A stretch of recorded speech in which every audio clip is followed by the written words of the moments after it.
विष्णुदास भावे यांनी मराठी रंगभूमीची प्राणप्रतिष्ठा केली ते वर्ष होते 1843. सांगली येथे सीता स्वयंवर या नाटकाचा प्रयोग रंगला, तरी रूढार्थाने त्याची सुरुवात नांदीने नव्हे तर नमनाच्या पद्याने झाली. शब्द होते, श्री गजवदना देमतीहीना करावया नूतन कवना. हे नमन अर्थातच किर्लोस्कर, देवल, खाडीलकर यांच्या नाटकांतील अवीट गोडींच्या नांदींचे स्फूर्तिस्थान. रागदारी आणि कीर्तनी बाजाचा प्रीतिसंगम म्हणता येईल अशी नांदी संगीत शाकुंतलच्या प्रयोगारंभी निनादली. ईश्वराचा लेश मिळे जरी मूढ यत्न शेवटी जातो.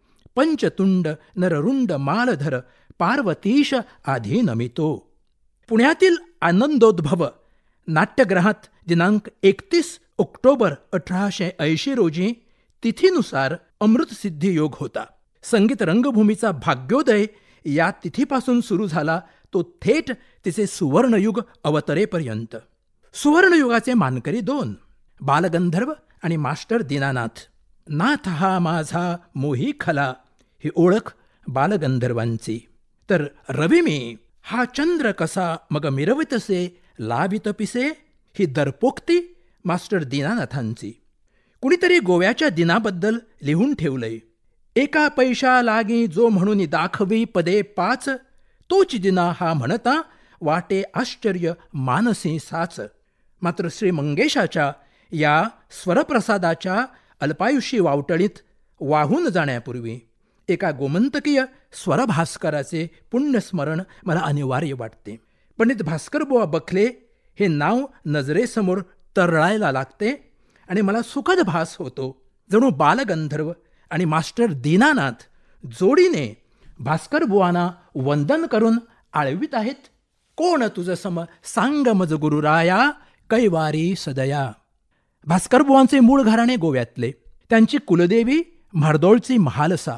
पोटापायी त्यांचे पूर्वज सुरुवातीला कोल्हापूर संस्थानात आणि पुढे बडोदा संस्थानात जाऊन स्थिर झाले. त्यांना गोड चढ्या आवाजाचे वरदान, या वरदानामुळे बुवांना किर्लोस्कर मंडळीचे निमंत्रण आणि शकुंतला, कैकयी या भूमिका मिळाल्या. कीर्तनकार पिंगळेबुवा, गायकनट बाळकोबा नाटेकर, बडोद्याचे विख्यात गवय्ये मौला बख्श फैज महम्मद खां, नथ्थन खां, बिनवादक बंदे अली खां आणि जयपूर गायकीचे संगीत सम्राट अल्लादिया खां यांच्या तालमीत बुवाने अभिजात संगीताचे यशोशिखर गाठले. उस्तादी चिजांवर नाटकाची पदे बांधण्याचा पायंडा सर्वप्रथम त्याने घातला. विद्याहरण, द्रौपदी आणि स्वयंवर या त्यांच्या संगीत साजाने नटलेल्या नाटकांतील पदांची गोडी आजही अवीट. वयाच्या अवघ्या 53व्या वर्षी त्यांचे निधन झाले तेव्हा उस्ताद अल्लादिया खां दुःखावेगाने हळहळले. भास्कर गये, अब किसी को गाना सुनाऊं. गानतपस्विनी मोगूबाई कुर्डीकर यांनी बालवयात, तर गायन हिरा हिराबाई बडोदेकर यांनी आयुष्याच्या उत्तरार्धात संगीत रंगभूमीरूपी केशराच्या मळ्याची मशागत केली. हिराबाईंच्या मातोश्री ताराबाई, त्यांच्या मनात नाटक कंपनी काढण्याची कल्पना आली. तिला गणपतराव बोडस, गोविंदराव टेंबे, रामभाऊ उर्फ सवाई गंधर्व यांनी दुजोरा दिला. 1928 साली नूतन संगीत विद्यालयाची नाट्यशाखा स्थापन झाली. संशय कल्लोळ हे एकच नाटक केले जाई व त्यात रेवती, कमलाबाई, अश्विन शेठ, सुरेश बाबू माने, फाल्गुनराव, नानासाहेब हर्डीकर अशी पात्रयोजना होती. जलशाच्या प्रवेशात हिराबाई गात असत. पुढे संस्थेला सवाई गंधर्व येऊन मिळाले. सौभद्र या नाटकाने संस्थेला अपूर्व यश मिळवून दिले. सुरेश बाबू अर्जुन, कृष्ण सवाई गंधर्व, सुभद्रा हिराबाई, रुक्मिणी कमलाबाई, कुसुमावती सरस्वती राणे यांच्या भूमिकांनी रसिकांवर गारुड केले. पेडणे तालुक्यातील कोरगावचा श्री कमळेश्वर हा हिराबाईंचा कुलदेव. हिराबाईंचे गाणे मधुर आणि व्यक्तिमत्व सोज्वळ, सात्विक, शालीन. सौभद्र नाटकांतील त्याने गायलेल्या पदांची मोहिनी आजही टवटवीत. अण्णासाहेबांच्या या चिरतरुण नाटकासारखीच. गायनाचार्य रामकृष्ण बुवा वझे यांचे कुलदैवत हे गोव्याचे. नावाजलेल्या ललित कलादर्श आणि बलवंत संगीत मंडळी या कंपन्यांचे ते संगीतकार. गोव्यातील नागेशी येथील मुक्कामात गिरिजाबाई केळेकर आणि अन्य बहिणींना त्यांनी शास्त्रीय संगीताची तालीम दिली हे सर्व ज्ञात आहे. मास्टर दीनानाथ हे तर त्यांचे गंडाबंद शागिर्द. असे असूनही मास्टर दीनानाथांचे गाणे कुणाचेही अंधानुकरण करणारे नव्हते. बालगंधर्व आणि दीनानाथ यांच्या गाण्याचा रंग आणि ढंग चांगल्या अर्थाने परस्पर विरोधी. बालगंधर्वांची मधुर लडिवाळ गायकी विरुद्ध मास्टर दीनानाथांची आक्रमक, तेजस्वी, विद्युल्लतेसारखी तडफदार आत्मतेजोबलाने मंडित. संगीत रंगभूमीवर भावप्रधान विरुद्ध बुद्धिप्रधान असा दुसरा तुल्यबळ सामना रंगल्याचे अन्य उदाहरण नाही.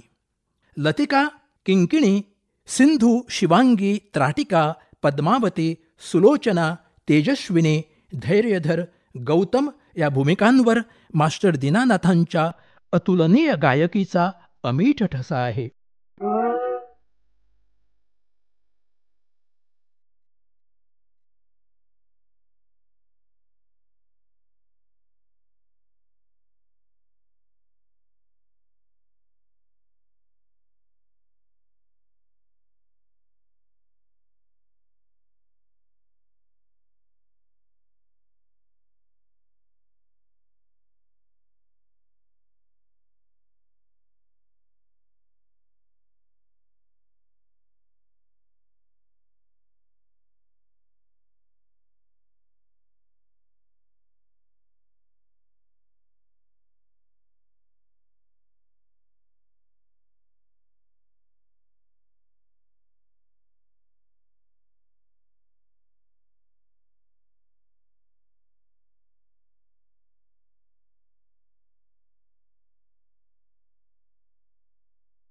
मास्टर दीनानाथांना त्यांचे समकालीन गायकनट मास्टर कृष्णराव फुलंब्रीकर यांनी एकदा खोचक प्रश्न केला.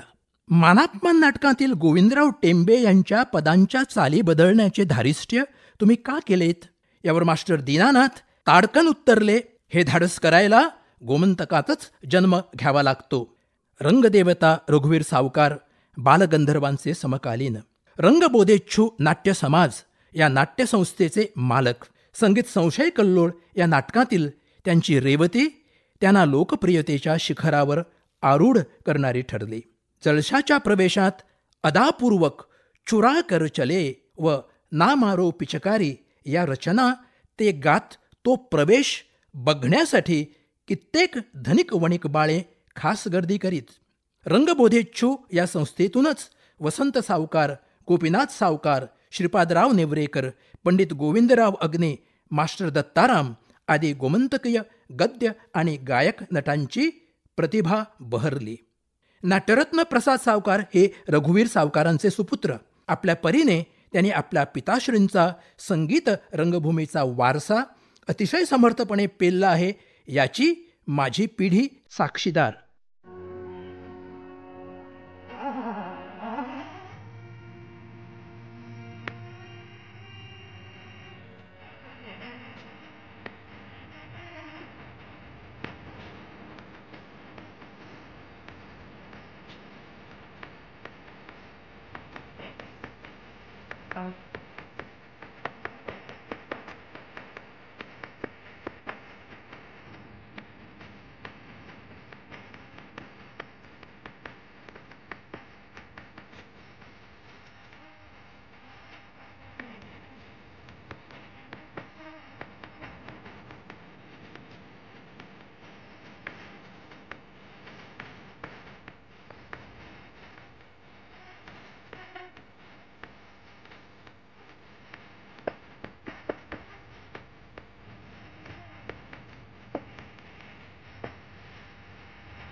गोमंतकीय सुकन्या मूळची दुर्गा केळेकर संगीत रंगभूमीवर ज्योत्स्नाबाई भोळे म्हणून तळपल्या तेव्हा संगीत रंगभूमीवरील सुवर्णयुग मावळतीकडे झुकलेले होते. पौराणिक, ऐतिहासिक, काल्पनिक नाटकांची जागा समकालीन विषयांना भिडणाऱ्या समस्याप्रधान सामाजिक नाटकाने घेतली होती. नाट्यमन्वंतर संस्थेने सादर केलेल्या आंधळ्यांची शाळा या नाटकातील ज्योत्स्नाबाईंची पहिलीच भूमिका प्रचंड गाजली. पुढे मोग रांगणेकर यांच्या नाट्यनिकेतनमध्ये आपल्या 19 वर्षांच्या कारकिर्दीत त्याने एक होता म्हातारा, आशीर्वाद, रंभा, तुझे माझे जमेना, कोणे एके काळी, भुविकन्या सीता, राधामाई या नाटकातून आपल्या अमृतमधुर गाण्याची आणि तोडीसतोड अभिनयाची प्रचिती नाट्यरसिकांना भरभरून दिली. कुलवधू या नाटकातील भानुमतीने तर त्यांच्या नाट्य कारकिर्दीचा उत्कर्ष बिंदू गाठला. ज्योत्स्नाबाईंच्या मधाळ कंठातून त्यांच्या गाजलेल्या कुलवधू या नाटकातील क्षण आला भाग्याचा, आला सौख्याचा आणि बोला बोला अमृत बोला, शुभ समयाला गोड गोड गोड ही पदे ऐकताना ज्याची गानसमाधी लागली नाही असा रसिक विरळा.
आद्य स्त्री नाटककार म्हणून गोमंतकाच्या हिराबाई पेडणेकर आणि अकाली ज्यांचे निधन झाले ते रसिकाग्रणी, संगीत समीक्षक, शैलीदार लेखक, चित्रकार आणि नाटककार गोपाळकृष्ण भोबे यांचे विस्मरण त्यांच्यावर अन्याय करणारे ठरेल. पेडणेकरांची जयद्रथ विडंबन आणि दामिनी ही संगीत नाटके आणि भोबे यांचे धन्य ते गायनी कळा हे एकुलते संगीत नाटक या दृष्टीने दखलपात्र. पंडित जितेंद्र अभिषेकी यांच्या दमदार आगमनाने साठोत्तरी संगीत रंगभूमीला पुन्हा एकदा पालवी फुटली. मत्स्यगंधा, ययाती आणि देवयानी हे बंध रेशमाचे, मीरा मधुरा, धाडीला रामतिने का वनी, लेकुरे उदंड झाली, कट्यार काळजात घुसली या नाटकांचे प्रतिभावान संगीत दिग्दर्शक म्हणून ते संगीत रंगभूमीचे लास्ट ऑफ द रोमन्स म्हणता येतील अशा अढळ पदावर विराजमान आहेत. भारतीय नाटक मुळातच गद्यपद्यात्मक आहे. संगीतामुळे नाटक उत्कट बनते ही उक्ती अभिषेकी बुवांची. परंपरा आणि नवता यांची सांगड घालणारे अभिषेकी बुवा हे त्यांच्या पूर्वसुरी इतकेच म्हणूनच युगप्रवर्तक ठरतात.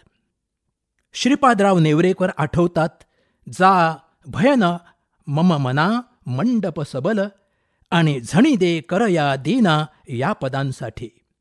पंडित सुरेश हळदणकर आठवतात, श्रीरंगा कमलाकांता हरिपदरा ते सोड या गवळणीसाठी आणि विमल अधर निकटी मोह पापी या पदासाठी. नाट्यरत्न प्रसाद सावकार आठवतात जयगंगे भागीरथी हरगंगे भागीरथी आणि मुरलीधर श्याम हे नंदलाल या पदांसाठी.